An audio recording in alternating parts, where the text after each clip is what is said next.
बिस्मिल्लाहिर्रहमानिर्रहीम। अस्सलाम वालेकुम। आज हमारा टॉपिक होगा नंबर 2। और जैसे कि आपको मालूम है कि नंबर 2 मैथ्स में दूसरे नंबर पे आता है, तो इसी तरह आज हमने अपने बच्चों को बताना है कि आज नंबर 2 करेंगे।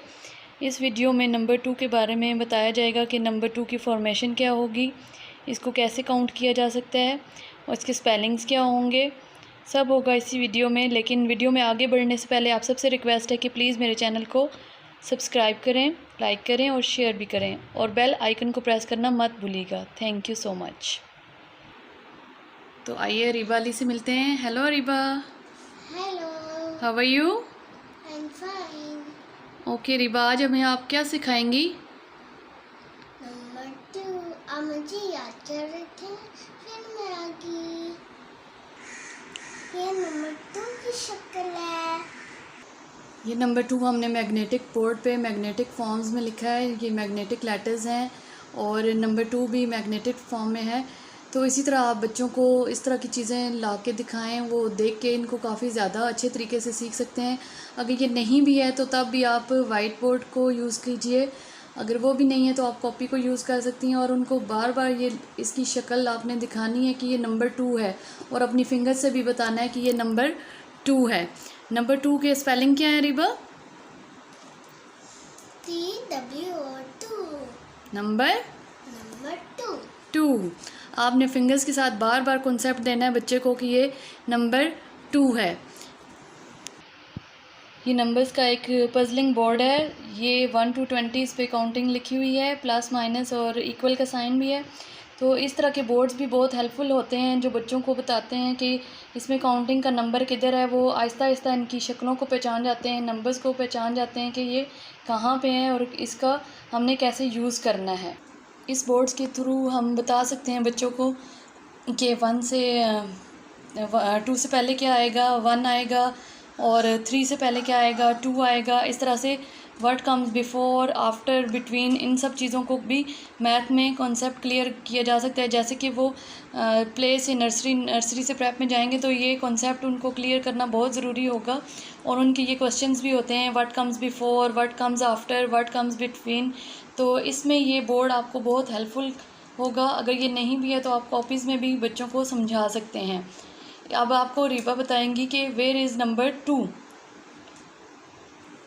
Reeba, tell me where is number 2 from puzzling board. This is number 2। Very good, put it down. Tell me what comes before number 2। 1। Good, put it down.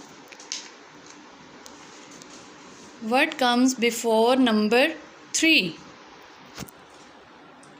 2। 2. What comes between 1 and 3? 1 and 3 के दरमियान में क्या आएगा? What comes between 1 and 3? 2। Number number 2। 2. Very good.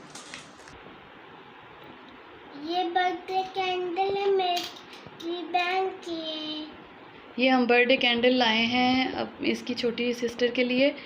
तो इस तरह की candles के थ्रू भी आप हेल्प ले सकते हैं। नंबर्स के साथ आप बता सकते हैं बच्चों को डिफरेंट किस्म के नंबर्स जो भी होते हैं, तो बच्चे इनसे भी बहुत खुश होके नंबर्स को सीखना शुरू हो जाते हैं। उन्हें पता चल जाता है कि नंबर 1 कौन सा है, नंबर 2 कौन सा है, 3 कौन सा है। इस तरह से भी कॉन्सेप्ट क्लियर करने में आपको ये कैंडल्स भी हेल्पफुल हो सकती हैं। इस तरह के फ्लैश कार्ड्स के थ्रू भी आप बता सकते हैं कि ये नंबर 2 है। बार बार बच्चों को दिखाएंगी तो वो इसकी एक तो शक्ल को पहचान जाएंगे, दूसरा इसकी फॉर्मेशन आपको तब बतानी होगी जब आप इनको राइटिंग की तरफ लाएंगी। पहले आपने उनको फ्लैश कार्ड्स के थ्रू दिखाना है कि ये नंबर 2 है। ये हम बच्चों को भी 2 डॉट्स से सिखा सकते हैं। जी, इस तरह के 2 डॉट्स आप लगा सकते हैं किसी भी पेज पे और आप बच्चों को बताएं कि ये 2 डॉट्स हैं, 1 2 उनको काउंट करके बताइएगा बार बार, ताकि उनको अच्छी तरह से कॉन्सेप्ट क्लियर हो जाए। घरों में इस्तेमाल होने वाली ये आम चीज़ें जैसे बाउल्स, स्पून्स या प्लेट्स या कोई भी और ऐसी चीज़ जो काउंटिंग में आती है, आप बच्चों को दिखा सकती हैं, बता सकती हैं, उनसे काउंट करवा सकती हैं ताकि उनके सामने जो भी नंबर है उसका कॉन्सेप्ट क्लियर हो। इसी तरह से मैंने भी अरीबा को ये बाउल्स दिए हैं, बताए हैं कि ये कितने हैं काउंटिंग में, आप बताओ। और फिर मैंने स्पून्स का भी इससे पूछा है कि कितने, ये आपके सामने करके दिखाएगी और हमारी हेल्प करेगी। जी अरीबा, कितने बाउल्स हैं आपके पास? 1 2 कितने बाउल्स हैं? 1 2 2 बाउल्स हैं आपके पास? Yes. Okay, how many spoons you have? Spoons? 1 2 how many spoons are here? 1 2 2 spoons. Very good. इस तरह हम घर में इस्तेमाल होने वाली आम चीज़ों के थ्रू बच्चों को कॉन्सेप्ट दे सकते हैं नंबर 2 का। इस तरह मैंने अरीबा के डिफरेंट टॉयज़ लिए हैं और उसके थ्रू भी इसको बताया है कि कॉन्सेप्ट ऑफ 2 क्या होगा। और इस तरह से आप भी बताइएगा अपने बच्चों को उनके टॉयज़ के थ्रू, ताकि उनको सीखने के साथ साथ पता चल जाए कि वो क्या क्या इल्म ले सकते हैं। इन टॉयज़ के थ्रू भी आप उनको क्या सिखा सकते हैं, कौन सा नॉलेज दे सकते हैं, और उनको कॉन्सेप्ट क्लियर करते जाएं इसी तरह से डिफरेंट थिंग्स के थ्रू। तो आप बताइए अरीबा, आपके पास क्या क्या पड़ा हुआ है? 1 2 plates, 2 plates. Okay 1 2 2 pizza. Okay 1 2 2 pastries. Okay. 1 2 2 cups. इस तरह हम डिफरेंट किस्म के टॉयज़ के थ्रू बच्चों को अच्छी सी नंबरिंग सिखाएंगे और उनको पता भी नहीं चलेगा कि वो खेल खेल में क्या सीख रहे हैं, और उनको इजी लगेगा इस तरह से सीखना, और उनको बर्डन बिल्कुल नहीं लगेगा, और वो इन चीज़ों को एंजॉय करते हुए डिफरेंट नंबर्स को काउंट करना भी सीख जाएंगे, और उन्हें पता चलेगा ये नंबर 1 है या ये नंबर 2 है। और इनके पास डिफरेंट टॉयज़ जो हैं उनके थ्रू आप इनको अच्छी तरह से कॉन्सेप्ट ऑफ 2 दे सकती हैं।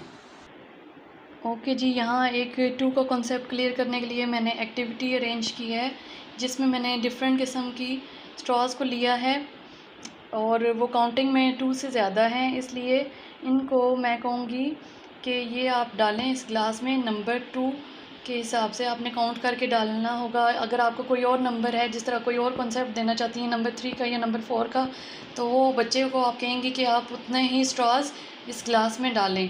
जैसे अब अरीबा आपको परफॉर्म करके दिखाएंगी कि आपको वो बताएंगी कैसे उसने डालने हैं इसमें स्ट्रॉज़। जी अरीबा, कितने स्ट्रॉज़ डालेंगी आप ग्लास में? 2। अगर आपको मैं कहूँगी कि आप 1 डालें तो आप 1 डालेंगी? 1 डालें, 1 स्ट्रॉ। और अगर मैं कहूँ कि 2 स्ट्रॉज़ डालें, 2, ओनली 2, तो आपने 2 स्ट्रॉज़ डाल दिए हैं, ठीक है।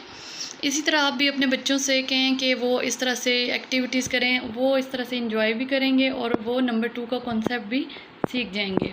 इस तरह की एक्टिविटीज़ से आप डिफरेंट किस्म के कॉन्सेप्ट सिखा सकते हैं। जैसे ये एक बहुत ही सिंपल सी एक्टिविटी थी, इस तरह से आप डिफरेंट चीज़ें लेके किसी भी बॉक्स में डालें, या उनकी पेंसिल्स को काउंट करवा लें, क्रेयॉन्स को काउंट करवा लें, या उनकी रेजर्स को, शार्पनेस को लेके काउंट करवा लें, और डिफरेंट तरीक़ों से आप काउंटिंग सिखा सकती हैं उनको। नंबर ऑफ़ 2 का कॉन्सेप्ट भी दे सकती हैं। इस तरह से एक और एक्टिविटी मैंने रेडी की है वर्कशीट की सूरत में कि आपने 2 ब्लॉक्स बना देने हैं और बच्चों को कहना है कि उस पर 2 ब्लॉक्स रख दें। आप ग्रीन और पिंक लें या कोई और भी कलर ले सकती हैं, उसी तरह के डिफरेंट कलर्स के आप ब्लॉक ले लें और फिर उन्हें कहें कि आपने 2 ब्लॉक्स इन पे पुट करने हैं। जिस तरह आपको रिबा भी करके ये दिखाएगी एक्टिविटी। जी Riba, put 2 blocks on these blocks.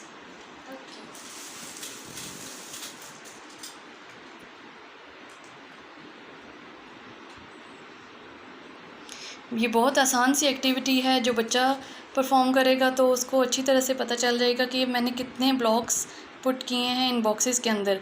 जी रिबा, कितने ब्लॉक्स आपने डाले हैं इधर? 1 2। कितने ब्लॉक्स हैं? 2।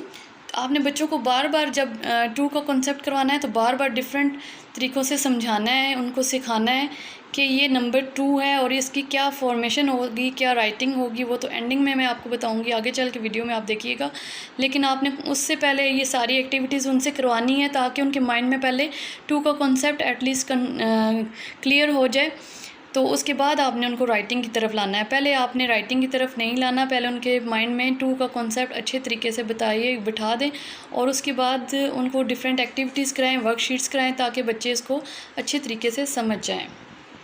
इसी तरह आपने एक और वर्कशीट अगर इस तरह से तैयार करनी है 2 की, तो उन्हें बच्चों को जो छोटे प्ले वाले होंगे, नर्सरी वाले होंगे, उन्हें कहें कि ट्रेस विद क्रेयॉन्स, वो आपको पता है कलर्स के साथ बहुत खुश होते हैं बच्चे, तो उन्हें ट्रेसिंग के लिए ये नंबर 2 लिख के दें ताकि उनको पता चले कि उनकी फिंगर्स जो हैं कैसे मूव करेंगी, किस तरफ जाएंगी, और उसको अच्छी तरह से वो समझ जाएंगे कि ये नंबर 2 है, इसकी शेप ऐसे है और इसको हमने इस तरह से ही लिखना भी होगा।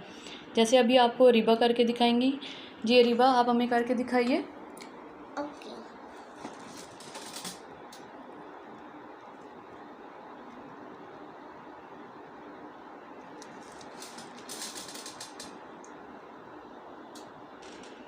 इस तरह से बच्चे ट्रेसिंग की तरफ आएंगे और वो नंबर 2 को लिखना भी सीख जाएंगे।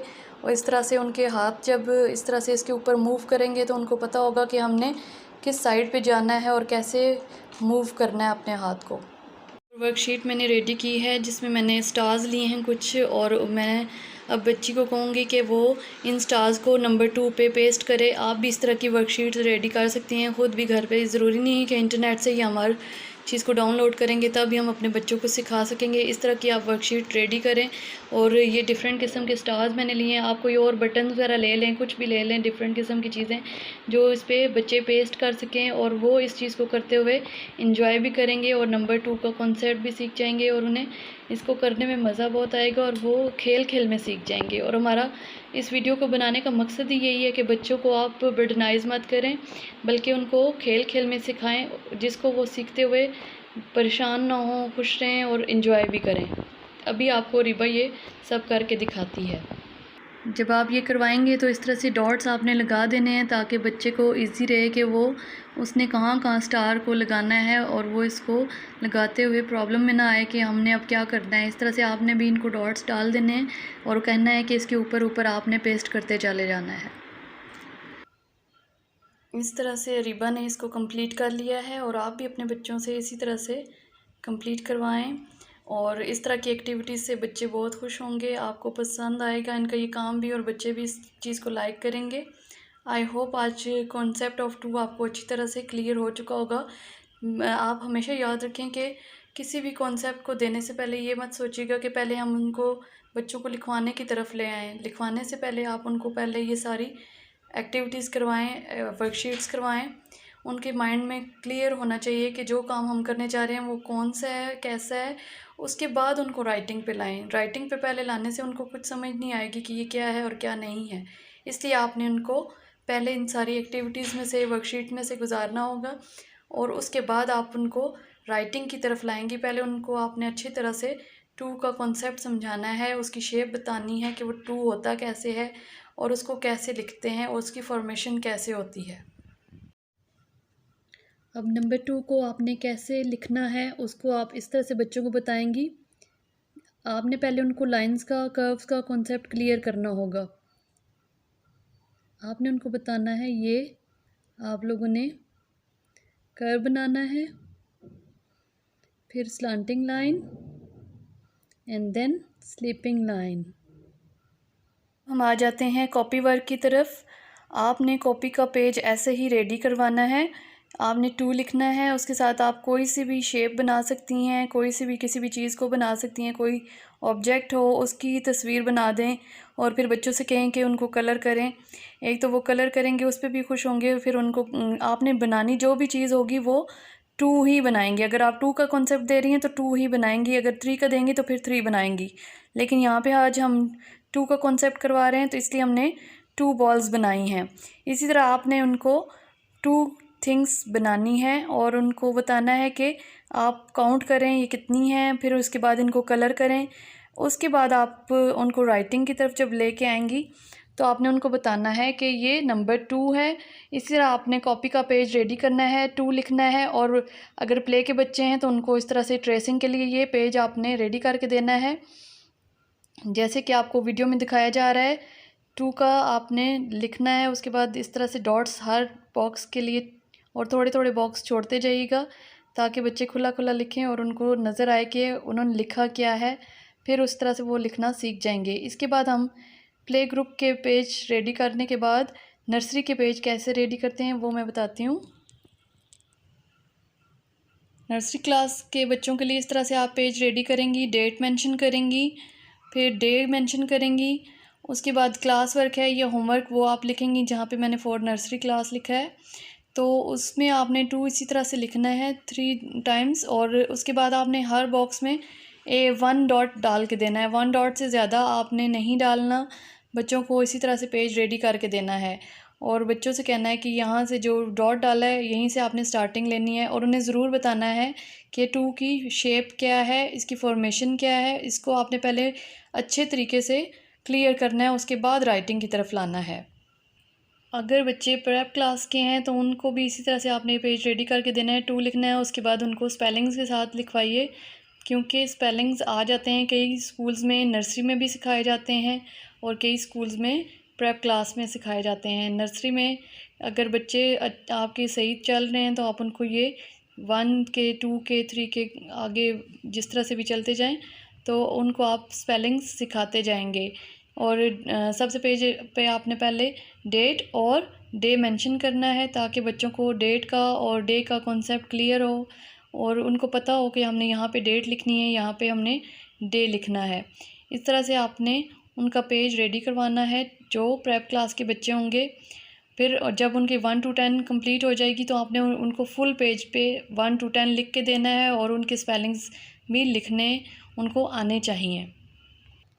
इस तरह से बच्चों की कॉपी वर्क आपने कंप्लीट करवानी है, और बच्चों को आपने बार बार 2 का कॉन्सेप्ट देते हुए बताना है कि यहाँ से आपने पहले कर्व बनाना है, उसके बाद स्लैंटिंग लाइन आएगी और फिर स्लिपिंग लाइंस आएंगी।